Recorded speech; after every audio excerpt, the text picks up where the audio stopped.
Hello, I am Essence Wilson, co-founder and chief strategy officer for Communities First Inc., my absolute favorite nonprofit organization that is working to meet the needs of the community. I want to take this opportunity to welcome you to Community Candor, one of our premier programs. And this is the first event in our employment series called Step Into Your Next Job. This is designed to empower job seekers in their search for new career directions. We are thrilled to have you here with us today, and our guests are going to share and discuss resume tips, employment opportunities, and ways to maintain your mental health during the current social climate. So with that, I would love to have everyone take a moment and introduce themselves. So we are going to start with Mariah Lawson Mclean, who is our Economic Mobility Coordinator and AmeriCorps member serving at Communities First. Wow, Essence, you really took everything that I was going to say out of my mouth. But hi, my name is Mariah Lawson Mclean. I am the Economic Mobility Coordinator here at Communities First, and I'm excited to be here. I've been working here for about 5 months, and I do pretty much work in financial literacy and financial education and helping the team push innovative ideas into programming. Excellent. And this actual session and the subsequent job clubs that we're going to talk about a little bit later are part of Mariah's work, and we are just thrilled with the work that she has done to this point. So next up, we are going to hear from Lindsey. Hello, thank you. My name is Lindsey Schultz. I am a senior talent acquisition partner at TCF Bank. I have been with the organization for almost 6 years, hire for various roles throughout the organization, all over the state of Michigan, Illinois, Minnesota, so lots of various positions. I'm really excited to be here and share some interview tips with everybody today. Sounds good. I'm sure you've had an opportunity to interview a lot of people in your experience, so you'll let us to know what to do and what not to do, right? And now we're going to hear from Stacy. Thank you for joining us today. Hello, good morning. My name is Stacy Palm. I am currently the Chief Finance Officer here with DSDT, other known as the Detroit School for Digital Technology. I've been here only about a good maybe 6 months now, so very excited, and thank you so much for the invite. We're looking forward to hearing more about the programs that you guys have to offer. Next, we're going to meet Jonah Keene, who is with Michigan Works. Hi, I'm happy to be here. Thank you for inviting me, Essence. My name is Jonah Keene. I'm with GST Michigan Works, and that stands for Genesee, Shiawassee, and the Thumb. We're a big regional area. But I do business solutions for businesses, helping them find talent. And we also work with job seekers, and we have many, many programs that I'm happy to share today. Thank you. And Dr. Tasha, tell us about yourself. Hi, good afternoon, everyone. I'm Tasha Paget. I am the Vice President of Operations for the National Black MBA Association, and I'm also IT Applications Manager for Canton Township. I'm here to discuss some of the transferable skills that you should put on your resume. Excellent. Thank you for being with us. I just wanted to make sure that we provide everyone with our registration link and contact form. So if you could, please go to tinyurl.com/nextjob1 to enter for not only a prize, you will also get some follow-up materials, and you will get the information for the job clubs that we'll be discussing in just a little bit. So be sure to go to tinyurl.com/nextjob1. I'm going to leave that up there for just a couple of minutes as we dive in and talk with Jonah Keene. So Jonah, tell us about Michigan Works and some of the resources that are offered through that agency. Well, at GST, we're one of 16 regional agencies throughout the state. And we work in partnership with other state agencies. We're known for when people become unemployed, they come to our building and come down to our employment services and set up a resume and search for jobs. We also have our career services area that they work hand in hand with career seekers in terms of actually crafting a resume specific for the position that they're looking for. And we bring our employers that we work with together with the job seekers. So it's really an internal partnership that we have with our different departments and working with career seekers and businesses. Our website has a lot of information right now, and because of COVID, we have been meeting with career seekers, but it's on a much more limited basis than what it has been. People can call our number and set up an appointment time or go out to our website and establish an appointment as well. But as far as supports to job seekers, we have all sorts of supports and all sorts of supports for businesses and different types of programs. Our main program from a business solution side is on-the-job training.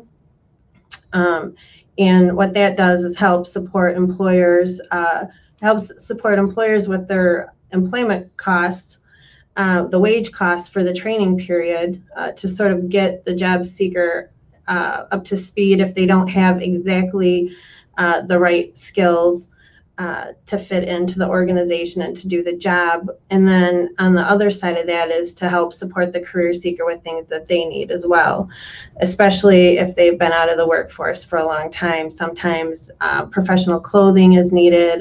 There's all sorts of different ways we can support job seekers to be successful. And a couple of the main barriers keeping people out of employment are transportation and childcare. Those are two main issues, and we definitely work with our career seekers to help alleviate some of those barriers.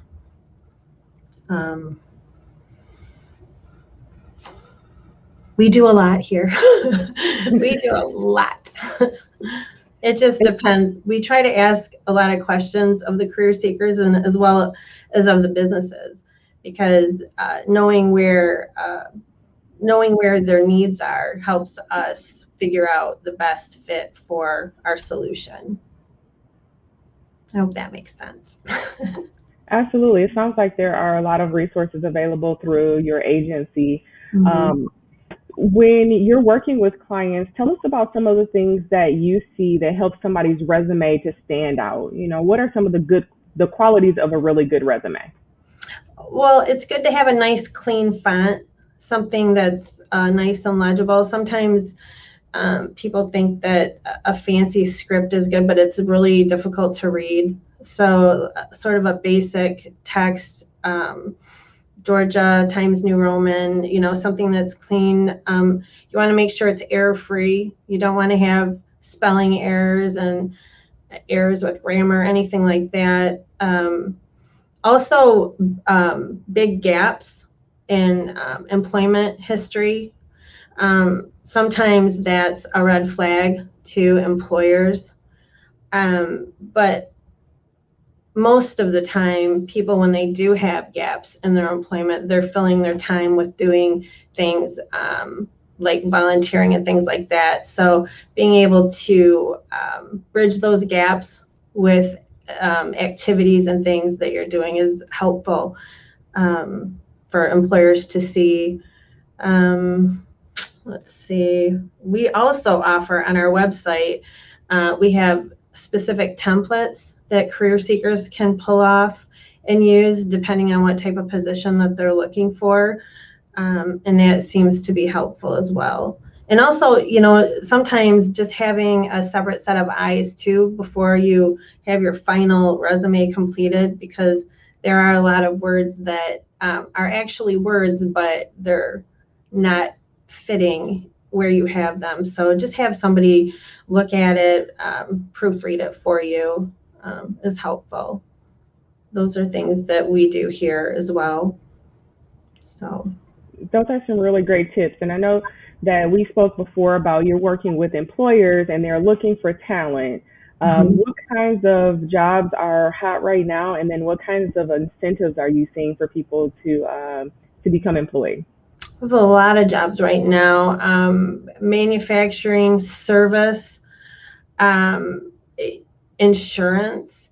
I've had employers come to me and say, hey, as long as, I'll take somebody with no experience, as long as they have experience in my position with insurance sales, as long as they have good customer service background. So they're willing to take those skills and bring them over into a whole different industry.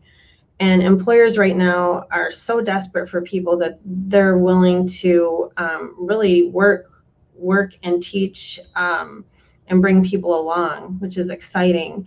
The wages are going up. Bonus incentives are going up, especially referral type bonus incentives. There was an employer I worked with. I've been with GST for over 2 years. My first year was non-COVID situation, and then the year into this COVID situation, screening calls from employers and small business owners at the onset of it, just going through that whole process has been quite a challenge, and living through that with them, but working to help them find solutions and help them find employees so they can stay in business. There have been many businesses that have cut their hours and their accessibility to be open and available to customers because they don't have the staff. So, and then it's being creative, talking to people and saying, have you reached into the faith-based community? Have you talked to your senior centers where people are retired, but maybe they will come back and, help bridge the gap until this COVID situation is put to rest once and for all. So just sort of brainstorming and working through those ideas with employers to try and come up with solutions. But it's incredible. The one employer was paying, I believe it was $14 an hour. This was for a factory down in Howell. And they had a relationship with a good community partner in the MTA for busing, for transportation, full-time positions. And they're starting now, I believe it's over $16 an hour. They're giving incremental raises, so after 3 months, people can be making over 18. The transportation costs are minimal with the bus passes, and it's an incredible opportunity. And you see that everywhere. You see that even, within the city of Flint and throughout Genesee County. The types of incentives and bonuses that employers are putting out. And they're even, some of the other things besides bonuses are a little bit more flexibility with scheduling. We've had an employer that will hire for people just to work part-time, 12-hour shifts, Saturday and Sunday on the weekends. Wow. Yeah. It sounds like there is a lot of creativity and flexibility. So right now is the time if you are needing a transition or, you want to explore a new industry, now is a great time to do it and to do it, maybe at a premium. So if people would like to get a hold of you or someone on your team, what's the best way for them to reach out? Well, for career services, if someone is looking for a job seeker, resume support and posting the resume on Pure Michigan Talent Connect, that's a whole nother subject we have to talk about.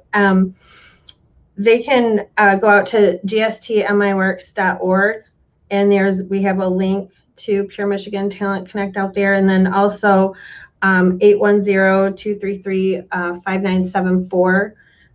There will be a prompt for making an appointment if they choose to come in. Either way, they choose to be in person and make an appointment or go out to our website. For businesses, my email address is jkeen@gstmiworks.org. So we work with all sorts of businesses, large and small, throughout Genesee County. So we have lots of supports for them too. Excuse me one second, Jonah. Can you please mention again the website? Okay, I'm sorry. I use the acronym PMTC. That stands for Pure Michigan Talent Connect. That's a platform that was created by the Michigan Economic Development Corporation and other partners. And it's basically a platform for all Michigan businesses to post their open positions at no cost. Any employer can go out to the website and set up an employer account and post their open positions, as well as job seekers can go out and create an account, and then they're able to actively engage the employment opportunities that are available. So it's wonderful. It's a wonderful site. Awesome. And can you also repeat your email address? Is jkean@gstmiworks with the s.org.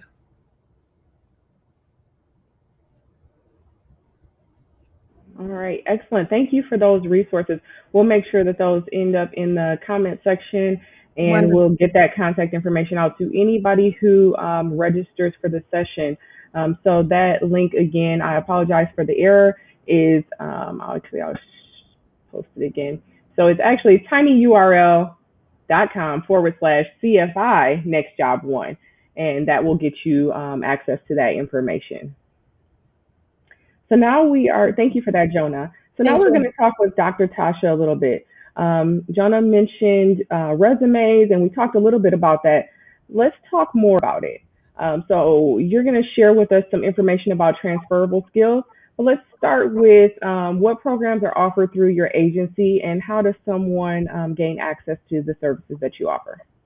Okay, so the National Black MBA Association, the Detroit chapter, we offer a number of different programs and seminars, especially for the working adult, as well as high school students and college students that are looking to go into the business field or just learn how to do basic resume or interview skills. We have seminars. We have, for our high school students, we have a program called Leaders of Tomorrow.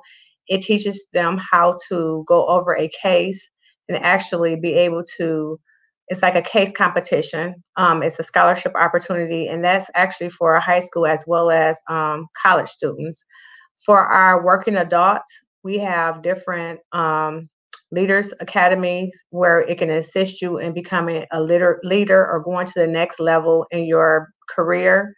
Gives you different strategies, tells you how to basically leadership skills. It helps you gain those leadership skills. We have networking opportunities where you can meet different people from different industries. We have quite a few industries that come in quite a bit to tell you about their different job openings. How can you get a job there? What skill sets you need? And we also have a community outreach part where we give back. We collect different, we have our annual spring cleaning where we have our membership donate different clothes they're no longer wearing to assist people that's re-entering back into the workforce, or to assist college students that need interview attire. So we do a little bit on all spectrums. We're big on trying to be holistic when it comes to every part of your life. We even do financial seminars to help you to, when you do make some money, how should you be investing that money? So from a leadership and a job perspective, we do it all. We can help you write that resume. We can help you on that interview. And we can help you secure that job. So that's what we're just trying to give those different skill sets to show you how you can advance your career as well. Well, it sounds like you guys do some really great work. We're glad that we connected with you, and then we have the opportunity to have you here with us today. In the resumes that you've reviewed, just tell us about transferable skills. Like, how does somebody list those? But then also, how do people take their experience in one field and apply it to another? So if you could share some information on that, that would be wonderful. So I think one of the things that people try to, sometimes they do not sell themselves that well in their resume, because they don't forget about all the different skill sets they have earned or gained through their job. That's just not technically on the actual job description. But those transferable skills is very important, especially when you're out, when a hiring manager is looking at a stack of resumes. What distinguishes you from the next person? Some of those transferable skills can come into the form of how creative are you? What kind of people skills do you have? What kind of leadership skills do you have? Those things need to be relayed on your resume, and you can do them in a number of different ways. One of the biggest ways you can do it is at the beginning of your resume, when you talk about what type of, like a brief paragraph that you see a lot of times at the top of your resume, that talks about what type of person you are and what type of job that you're looking for. You can talk about how you're accountable, you're adaptable. You could discuss your leadership skills, because those are transferable skills that people need to really think about. Because one of the biggest things that in any organization where you're hiring, you're thinking about how is this person going to fit into the culture of this environment, and where you have many people that have the same skill sets, but how adaptable are to different things? You know, how relatable are you? What kind of communication skills do you have? And those are major transferable skills that need to be put on your resume. And you can do that in one of the easiest forms is at the beginning of your resume, when you talk about what type of person you are and what type of job you're looking for. Yeah, I think that's a really great point. I remember working with someone who was working for a payday lender and was interested in transitioning to the banking industry, right? Or a more traditional banking industry. And I think the most important thing that I learned in that experience is you learn to speak the language of the position you're seeking, not necessarily using the language of your previous employer. And so saying things like dropped off cash deposits at the bank is very different from saying that, you know, you're a key holder or you manage deposits, daily deposits. It's sometimes just the way that you say it and the way that you articulate it, and making sure that it is acceptable to the industry or the type of employer you're seeking to work for. And, you know, in working with her through that and asking the right questions and thinking through those daily tasks that she was responsible for doing, she was able to actually transition into and get that job in the banking industry, and is doing well. But saying, you know, I was responsible for opening and closing, right, is different than saying you were managing the operations of the store, which is exactly what she was doing. But because her employer spoke to her in a certain language, that's what she was using on the resume, and it sounds maybe more trivial than what it actually is. And so sometimes we have to just recognize our value and the importance of the work that we do on a day-to-day basis. And that can be hard. So I appreciate what you've said and the career services work that happens at GST Michigan Works, because it allows you the chance to talk it out, right? To really think about it. So you step outside of the, I do this, then I do this, then I do this, and you think about, but what does that mean for an employer? Can you be trusted? How can you demonstrate that you can be trusted? If you have certain skills, how can you share that those skills are easily transferable, because it's the same thing that you would do in this industry that you would do in another one. It doesn't matter the kind of the minutia of the task. It's, can you, you know, complete the work, and can you do the job, and how do you transfer those things? Mm-hmm. I totally agree with that. I mean, I think one of the things that you see a lot of teachers that are now thinking about retiring, or they're thinking about switching their career completely.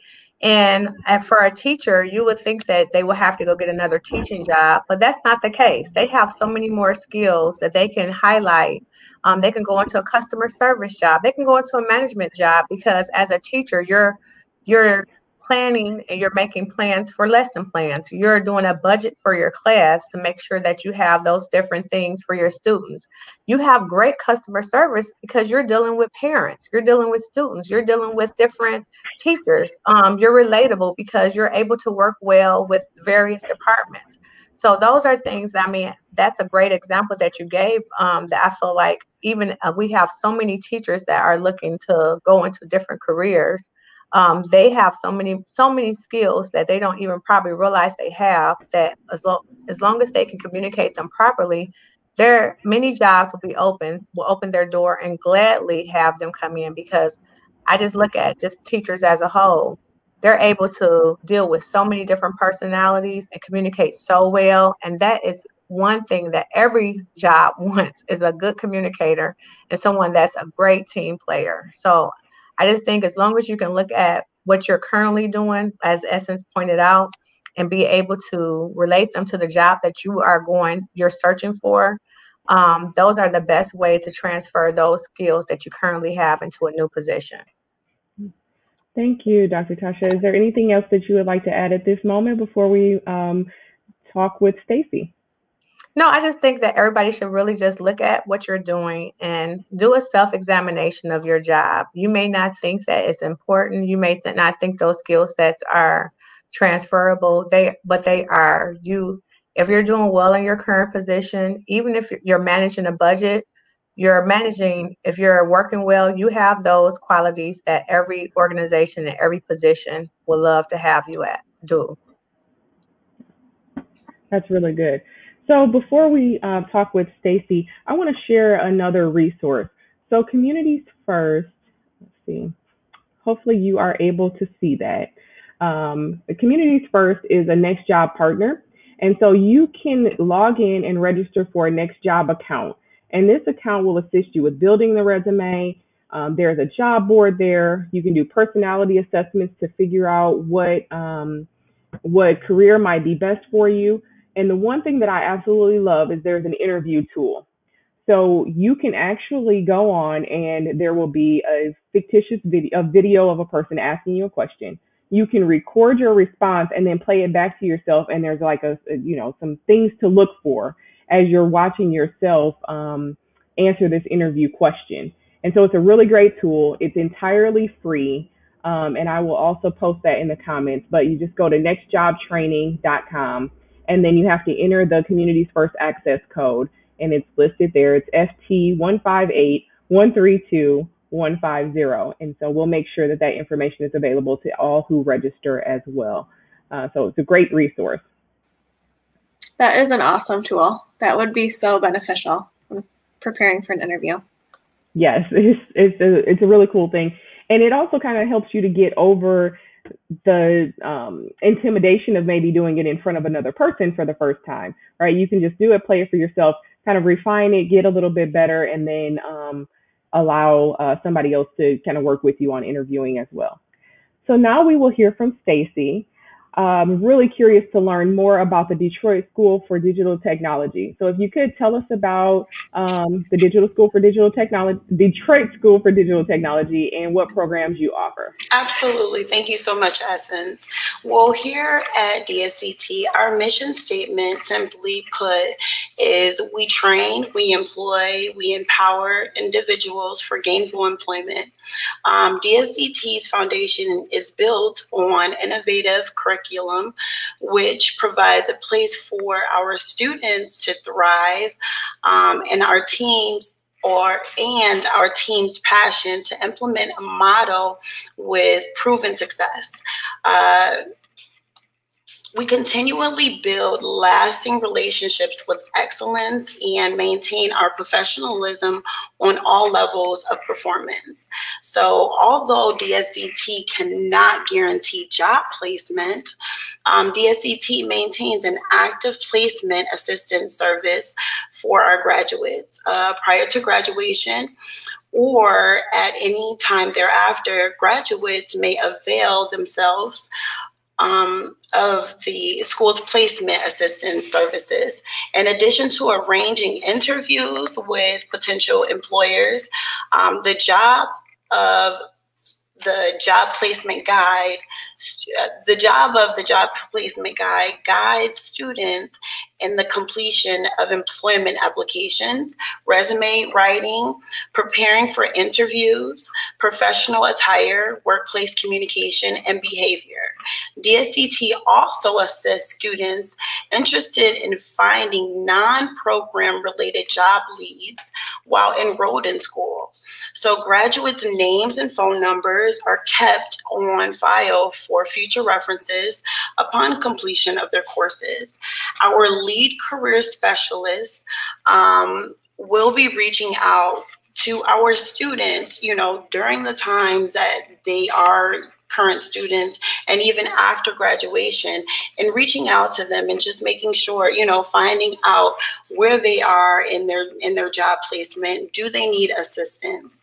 While it's important to maintain your attendance and grades here at DSDT, it's what we really focus on is making sure that our students and potential students and graduate students understand, the main objective is to get a job, not only to get a job, but to keep the job. So what we do is we provide them the knowledge, the know-how to be able to make those things happen. And I love what you said, getting all A's and passing all the coursework is great, but if that doesn't translate to living wage and employment for that individual, then it's great that you know a lot of things, but if you can't apply them and you're not benefiting from them, then, kind of what was the point? So I love that you said that. Absolutely. Can you share maybe the importance of non-conventional work and, the opportunities that people have to pursue a trade in this current environment? Yeah. So one of the things is, I don't know if you all know, but DSDT is actually a former holding cell. So when you come into the actual location, there's bars, a lot of the things are made out of metal. And one of the things that we like to let our students know, and just our visitors, is we have had the opportunity to turn a place of incarceration into a place of education. So what we do is, as soon as you walk in, you see that it's not a traditional learning place.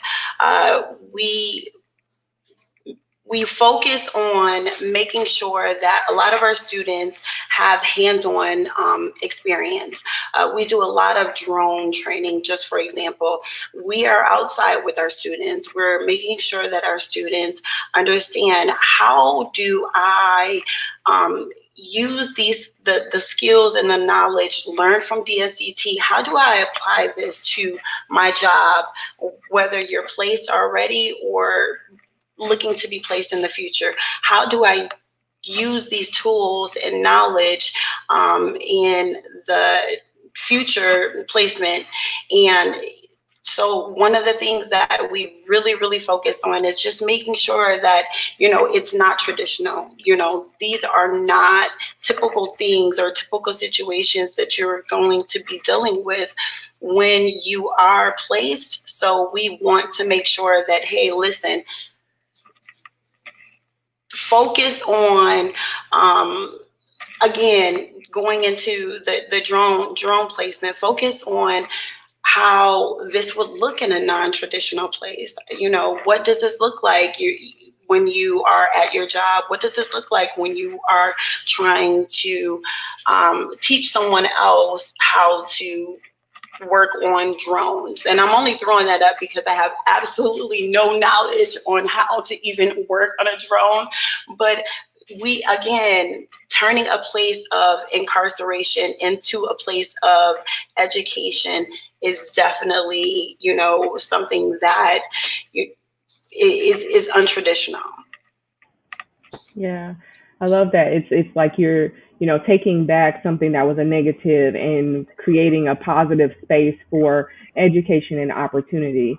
Can you describe maybe your ideal student, and then how would someone connect with your agency to enroll in your program? Absolutely. Our ideal student is just someone who is ready to learn. You do not have to have the know-how. A lot of people feel like, because it is traditionally a technical school, that they have to have the skills and the abilities, or, the background and knowing how to, operate a drone or rebuild a computer. No, that's our job. Our job is to walk you through those steps. So we really just want someone who has a passion for technology, who has a passion for moving forward and understanding what it means to rebuild a computer, what it means to put together certain, TVs, or how to work a drone. As long as you express the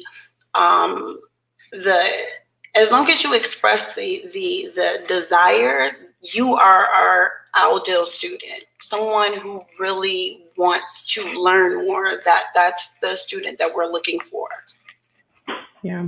And I think it's also, when you think about non-traditional careers and non-traditional fields, it's a chance to take something that might be an interest or a hobby or a passion of someone's and turn that into, a financially lucrative opportunity. Absolutely. When you talk about drones, drones have been around for, quite a while. Yes. But we've seen applications in the real estate industry in terms of, kind of surveying, providing aerials, helping to inform some planning processes and things like that. And now, you have to have certain licensure to operate a drone. Absolutely. And things like that. So it's an opportunity to take something where you're just kind of tinkering and you're interested in something and really make it into something. And I've got a colleague that I've got to reach out to because his day job is one thing, but by night he's actually doing some drone footage and things like that because it was something that was an interest, and now it has become something that is a supplemental income source for their family. Awesome. So, yeah. Awesome. So thank you for sharing about your programs. We'll come back to everybody in a little while just to do kind of a round robin with some more general questions that we have. But next up we have Lindsey. And Lindsey, you have been involved in the hiring and interviewing process for many. What are some of the things that people can do to ensure a positive and successful interview experience? Yeah, thank you. So I just want to give a few tips as far as a successful interview process. And, this can be done whether you're having a phone interview, video interview, which we see a lot these days in the current environment, or in-person interview. So I just wanted to preface with that. So I think it's very important for the individual who is being interviewed to have a copy of their resume with them for reference. We all know going through an interview process can be very nerve-wracking, even for individuals who have interviewed many, many times throughout their career. So for you to have that resume in front of you so you can reference your work experience, just get you back on track if need be, I think that's something that's very important. Also so important to dress professionally. And again, this is whether you're interviewing in person or via video call. And if you are interviewing via video call, make sure you're in a space that has good lighting. Make sure you try to eliminate distractions. So many of us are working from home. We know a little one may come up behind you, a dog may bark in the background. That's okay. Don't let it throw you off. It happens to me every day. My dog barks, and you just have to roll with it. So, try not to get yourself on track if something like that does happen. So important to research the company that you're interviewing with. So important to have an understanding of their mission, their values, what they do. As an interviewer, if I'm talking to somebody and they have no idea who our company is, haven't looked up our website, haven't done anything, it's that's kind of a notch, and you should have done a little bit of research. So important to make sure that you understand who you're speaking with. And, then you can tailor your answers to the questions. If you know that company is very big on volunteering and giving back to the community, and you have experience volunteering and you work in your community often, work that into your interview. That will definitely be a positive for you. The most important piece of advice I can give is to practice your responses to common interview questions. The program that Essence went over would just be fantastic to be able to record your answers to a question and watch that back for yourself and see how you're presenting yourself, see if your answers are clear and concise. That is so, so important to do. Look up common interview questions and even write out your responses so that you're going through that process on your own, even saying them out loud to yourself or a friend or family member so they can give you some feedback on how you're coming across when you are going over those answers. I think that is extremely important. Many interviewers will ask behavioral-based interview questions now. They're sometimes not very fun to answer, but be prepared for those questions to come up. And a great method for answering those behavioral-based interview questions is what we call the STAR method. So STAR stands for situation, task, action, and result. I just wanted to give a quick example of this type of question and what a typical and well thought out response might be. So if you're in an interview and the individual asks you to tell them about a time when you were working with an unhappy customer, how you turned that situation around and made the customer satisfied. So the first thing I want to think of, convey to that interviewer is the situation. So the customer came into the bank. They were unhappy because they were charged with a late fee.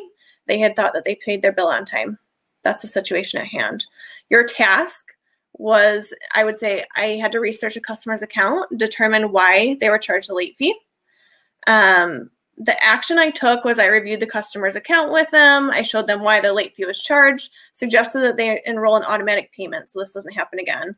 And as a result, the customer left happy. They understood why they were charged that late fee. They did enroll in automatic payments so that wouldn't happen again.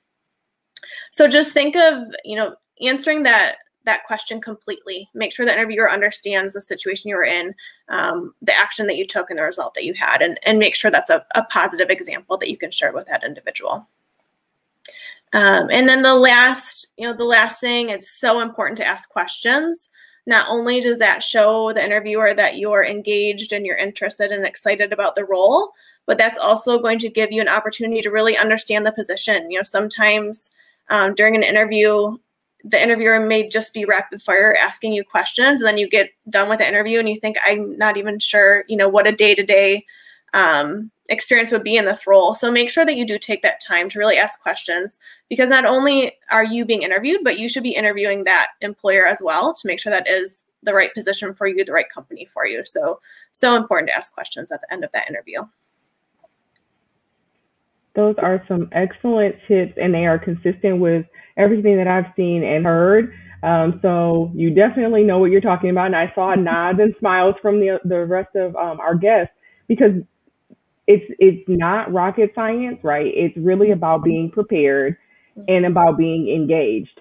So one of my number one pet peeves is to contact someone to schedule them for an interview, and they say, wait, what organization is this? What was the job again? And they ask questions like they have no clue. We've had people show up for the interview and they didn't know what position it was that they were applying for. And in defense of people who are aggressively searching for positions, right? You may go on lots of interviews, you may apply for lots of jobs, and it's easy to lose track. But I strongly encourage you to make a spreadsheet, write on a sticky note somewhere, record who you're applying to, what the positions are, save the posting, whatever it might be, so that you are informed if you get that call. No, I won't say if, when you get that call back for that position. But you have to have some sense of what's happening and what's going on. Otherwise, it looks really silly.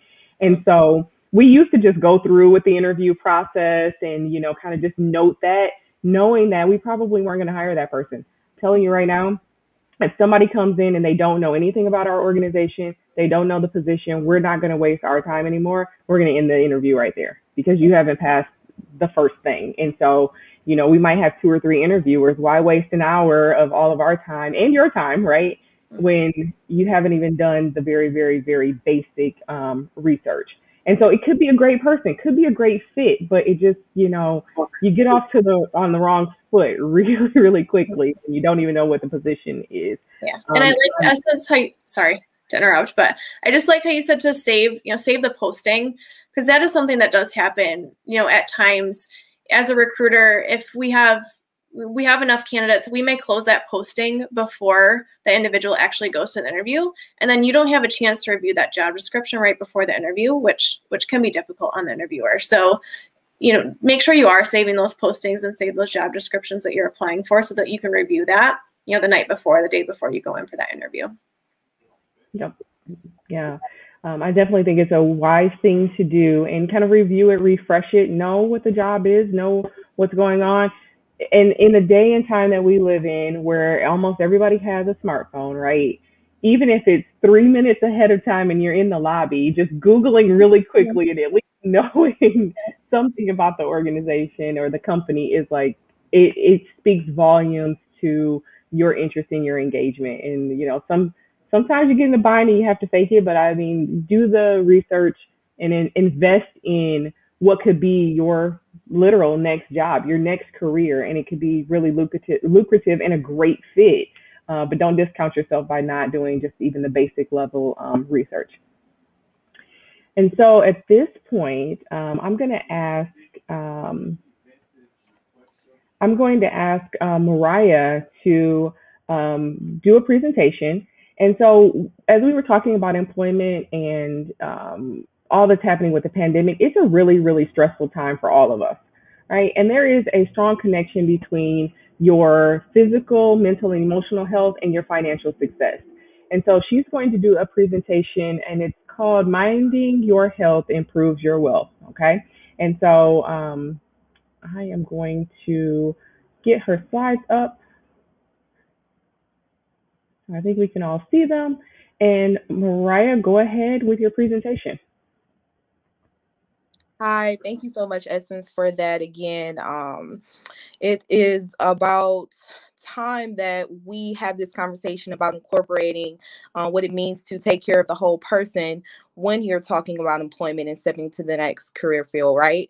I believe a few panelists mentioned before, if you are able to, have your resume and list those transferable skills and, be able to show up in your interviews and answer those questions and really come through. But if you are having a disconnect between coming through and being able to take care of your whole self, there will not be a good chance of success into that next career field. So today we're going to spend a little bit of time talking about how minding your health can improve your wealth. Next slide.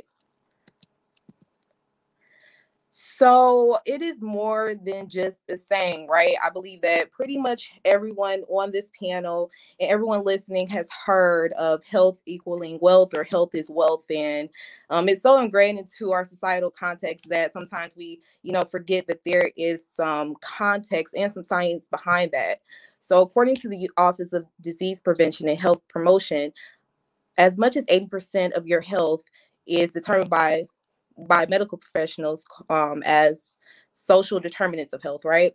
And so what those social determinants are, basically the social determinants are societal constructs that we live in, we are born in, we worship, we play, we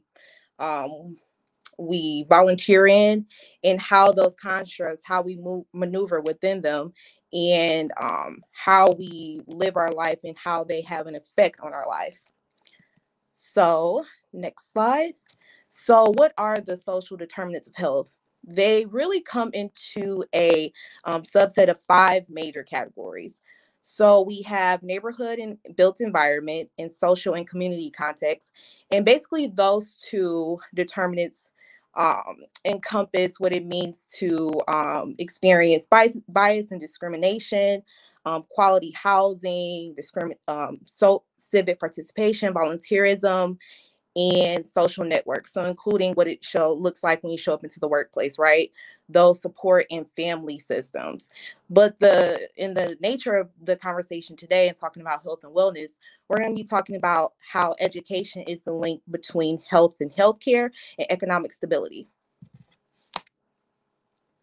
So the breakdown of economic stability in healthcare, what do they say, right? So this looks like a whole bunch, But this is information that is not new to anyone. And if we take the information on here and use it as an example, let's say a working example of a single mother who is a CNA and taking night classes to become an LPN. And again, she's a single mother. So and she's living in a lower income community, right?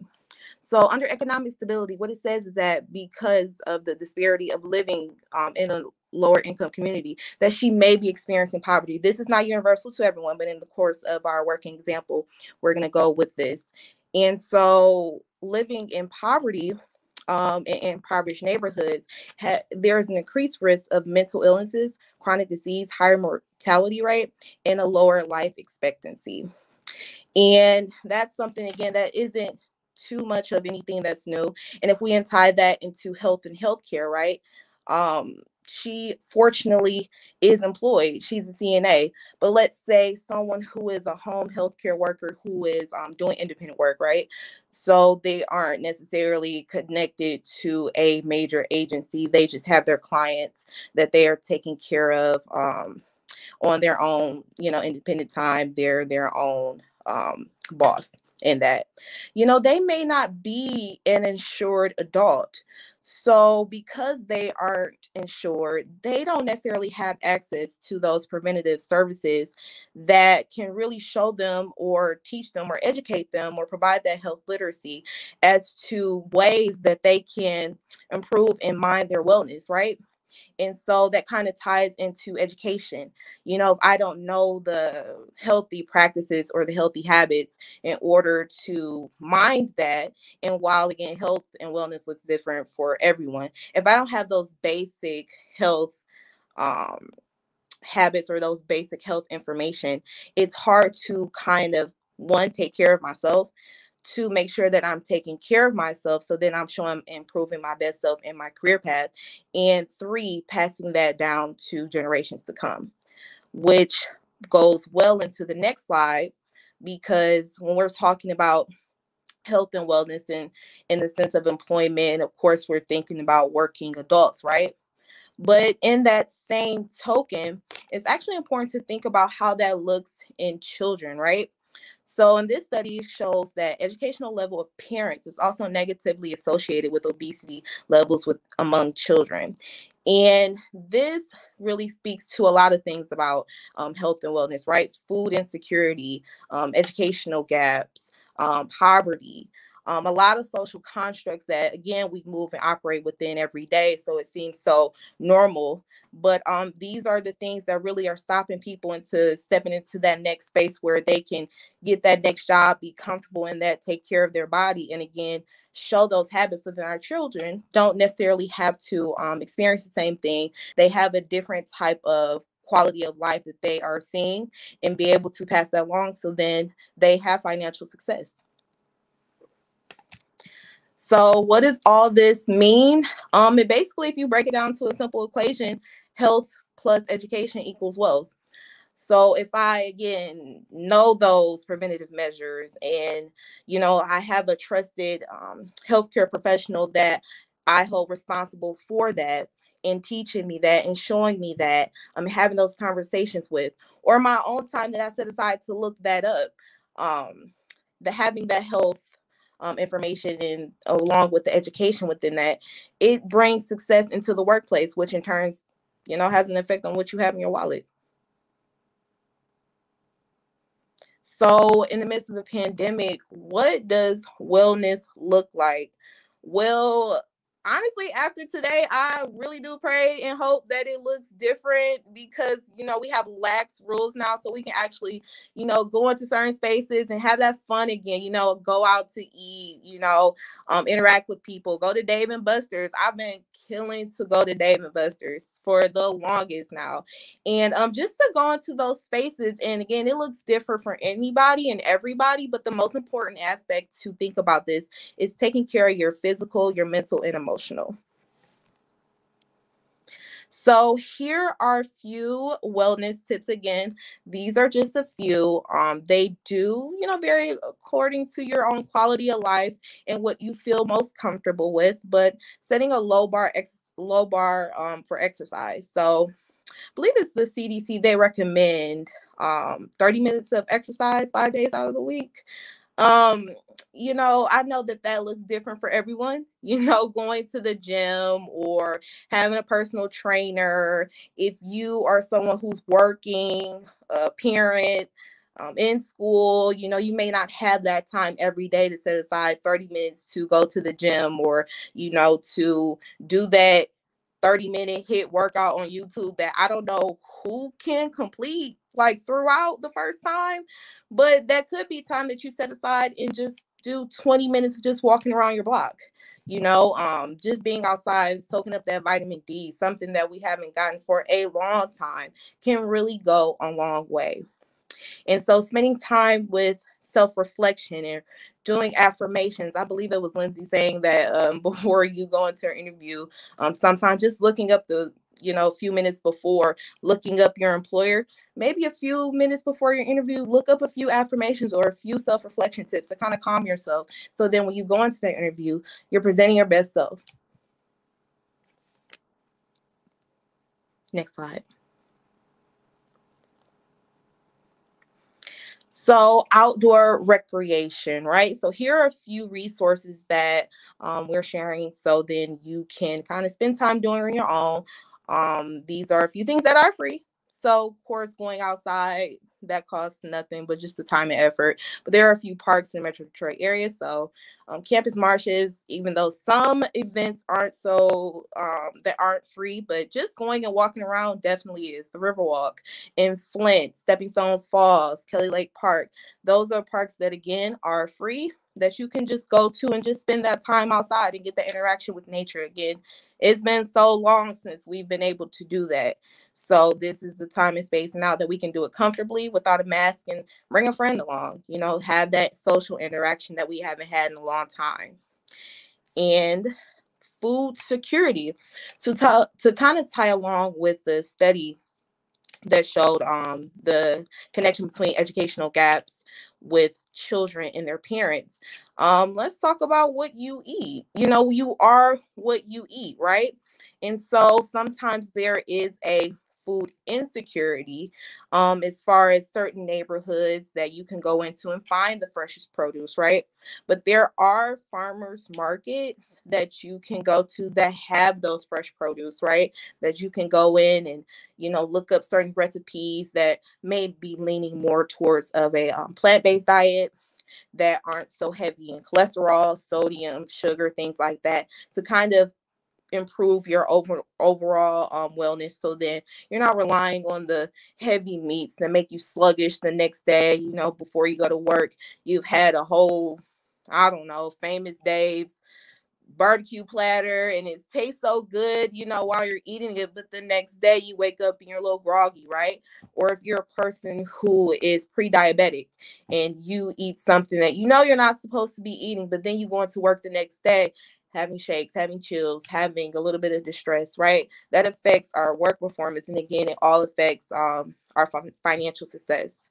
And just another highlight as far as resources that are in certain areas, double up bucks are a thing in Flint.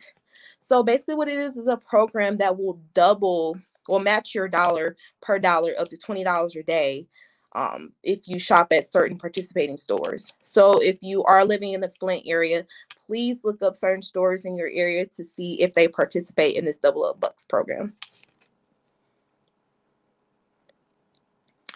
And listed here are a few mental health or mental wellness resources. So Psychology Today is a really good resource for those looking for a therapist.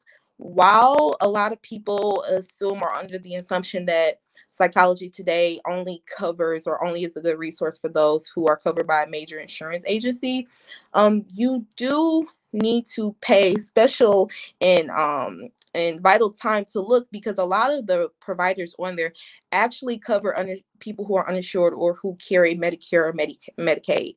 So make sure that you're on there looking for each provider, looking to see what insurance plans they do cover, and that is a resource for you if you are seeking therapeutic measures. And again, Julia's List is another resource, is a good tool for those in southeast counties of Michigan. They have a lot of different resources for food, clothing, shelters, and health wellness resources. And just a few other resources to tap into. There is this gym in the Metro Detroit area in Farmington Hills, Michigan. It's called Inception. And this is the first mental health gym. And so it's really exciting that it's so close to the Metro Detroit area, where people can go, and they have very unconventional services that they offer. So salt therapy, flotation therapy, things like that. So they do kind of sound so far out there, but they are unconventional practices that we have here in the Metro Detroit area. And again, it's the first mental health gym in the country. So you all can check that out. And just to highlight, in the Genesee County, that there is and within their health system, there is a crisis hotline for behavioral health. So it's listed right here in the PowerPoint. So if you are experiencing any issues or reaching out in the terms of helping out someone else, there is a 24-hour hotline that you can reach out in order to help someone who is in need.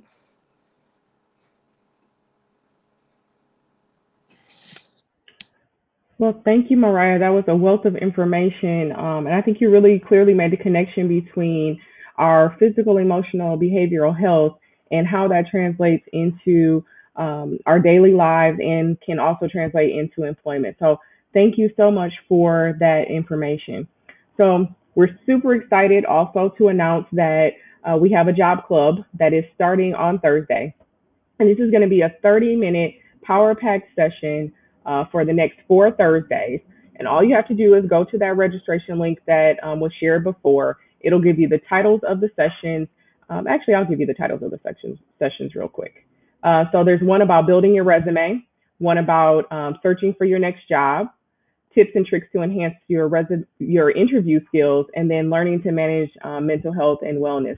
And so it's an extension of what we've covered today, but you'll have a 30-minute power-packed session full of tools, resources, conversation, discussion to help build you up as you are searching for employment, or even if you're currently employed and you just want to brush up on some skills and have your resume ready should an opportunity present itself.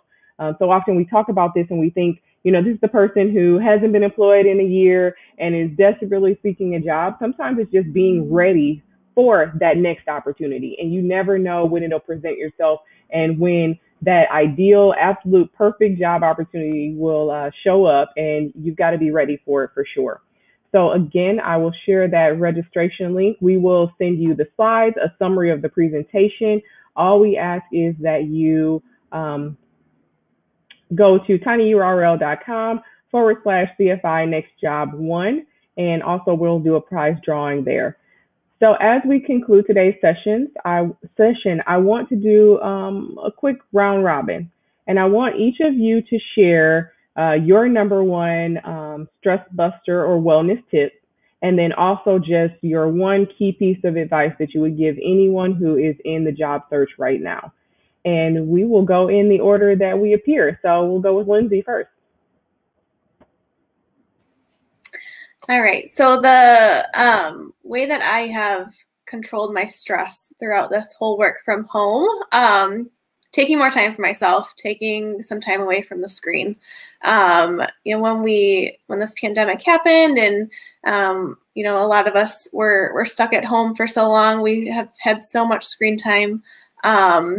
So I take at least 30 minutes a day to get outside, or, just get away from the screen for a while. I think it's so important to do that for our mental health for sure. And then as far as, job seekers, my piece of advice is, I loved when Mariah said, having those personal affirmations, believing in yourself and being confident in yourself and your skills and your ability is so important. And if you believe in yourself and you convey that to an employer, they'll see that as well. So I think that is so important to have that confidence in yourself and know that you can land that perfect job. Awesome. Thank you. Dr. Tasha. I take myself off of mute. So I think, what was the first question you asked again for us to say? Sorry. A wellness tip and then also an employment tip. So a wellness tip I would personally say is to try to get a new atmosphere or environment. Don't try to be stuck in the same place every day, especially if you're working remotely. And to actually have a hobby. You need to have something to do outside of just work and taking care of bills and kids or different things, because you need some time to relax your mind. As far as for a tip for job seekers, the job description is most of the time what the company will be their ideal person they will hire. It's very few people that dot all the I's and cross all the T's. Do not apply for the job because you don't fit every single skill set. You may fit 90% or 95% or even 75%, but your personality and your ability to actually grow, and they see that in you, will get you the job. It's more things on that application is needed. And some of those things are transferable skills, such as great leadership skills and the ability to actually work well with the culture of the organization. So don't sell yourself short. Good tips. Stacy.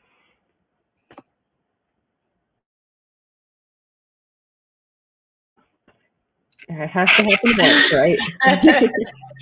Wellness tips, I would just say, definitely take time for yourself. A lot of times we are busy. We're moms. We're, caregivers for a lot of different people. You have to definitely take the time out to take a hot bath, have those affirmations, light a candle, sip some wine, do something that makes you feel good, and just really tap into yourself. In terms of job seekers, again, just don't quit. The biggest thing that I found, the biggest hurdles that I've been a part of is sometimes you just want to quit.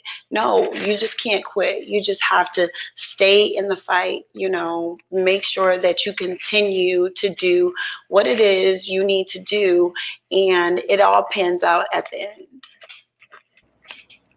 Great advice. Donna, what would you give us in terms of wellness and then also employment advice? Well, wellness, definitely working out. I love to do it. I did it pre-COVID, and I found that it was even more necessary when my gym shut down, to go to the parks, to actually ride my bike that takes me places instead of a stationary bike.